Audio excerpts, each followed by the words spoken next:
In the summer of 1851, 3 Nielsen box tanks were built at Crovan's Gate workshops. These would be the first engines to ever run on the island of Sodor. They were named Clive, Neil, and Matthew. Matthew is sadly no longer with us as he was scrapped in 1939. However, Neil and Clive are still in working order. I have shown the Fat Controller putting Neil back into service in 1937, and it would be decades before Neil would be retired and sent to a museum. I have not discussed the fate of his brother, Clive. Today, I will right this wrong. 1914 was an altering year for Sodor. The Sodor Council forced the 4 standard gauge railways to merge into one, the Northwestern Railway. A fleet of larger, more powerful engines soon came to do the heavy lifting as the distances tripled. Some of the larger engines on the precursor railways were kept on for main services. However, the smaller engines were soon relegated or outright sold off. Clive was put in charge of the NWR's piloting service in Barrow-in-Furness. Everything changed for these smaller engines in 1930.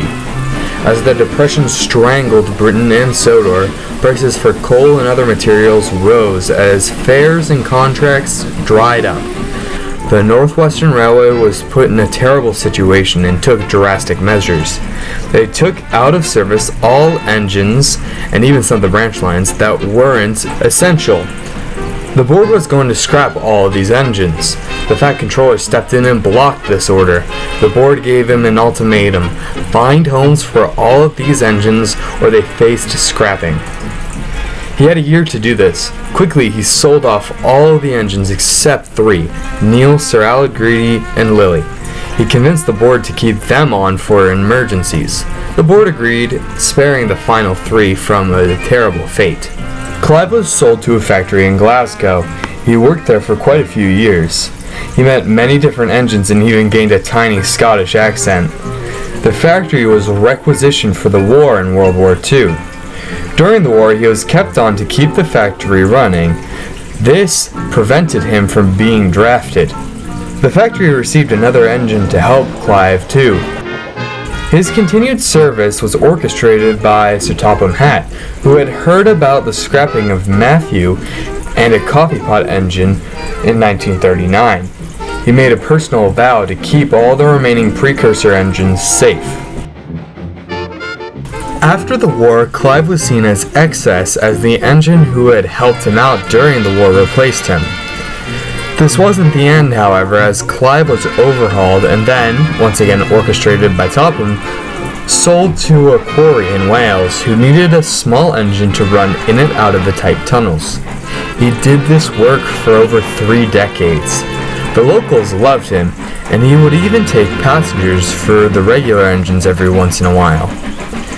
In 1978, the quarry deemed him too old for work. At this time, he was over 120 years old. Topham had sadly passed away a number of years earlier, and his son didn't know about his father's pledge. However, Clive had grown a following of rail enthusiasts who heard about Clive's withdrawal and came together. The Save Clive group was formed and bought him only days before his planned scrapping. Clive had narrowly avoided the cutter's torch, but the group couldn't afford to run him often. So they made him his own little museum with some vintage rolling stock. A diesel pulled him around with old-fashioned coaches for special occasions. Many came to see him as he was one of the oldest non-faceless engines in the world. Clive barely steamed from 1978 until 1991. That year, he received an overhaul out of all places, Crovan's Gate. He met up with Neil, who was still running on the NWR at this point, and the two had a wonderful gala to celebrate their 150th birthday. All of this was funded by the Fat Controller, who had heard about his grandfather's vow.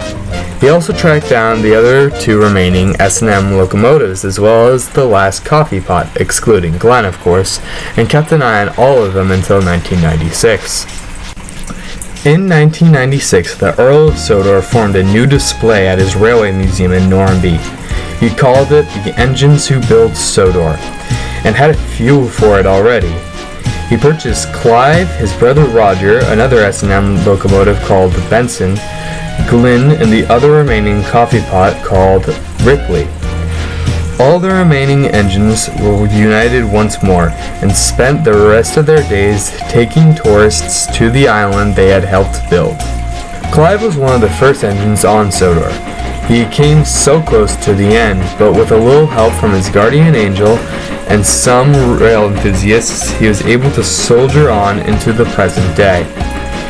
His grumpy but determined personality never wavered or faded, but it helped him trudge on through the hardest of times. Truly an enterprising engine.